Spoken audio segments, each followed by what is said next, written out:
پایا کہ ایک کیچڑ والے چشمے میں ڈوب رہا ہے اور اس چشمے کے پاس ایک قوم دیکھی۔ ہم نے کہا ذوالقرنین تم ان کو خواہ تکلیف دو خواہ ان کے بارے میں بھلائی اختیار کرو، دونوں باتوں کی تم کو قدرت ہے۔ ذوالقرنین نے کہا کہ جو کفر و بد کرداری سے ظلم کرے گا اسے ہم سزا دیں گے،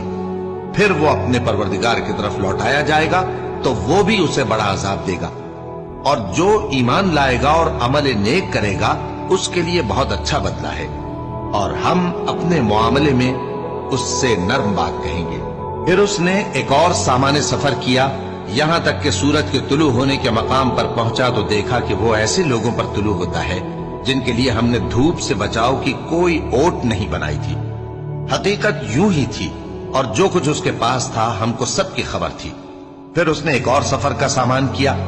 یہاں تک کہ 2 اونچے سیدھے پہاڑوں کے درمیان پہنچا تو دیکھا کہ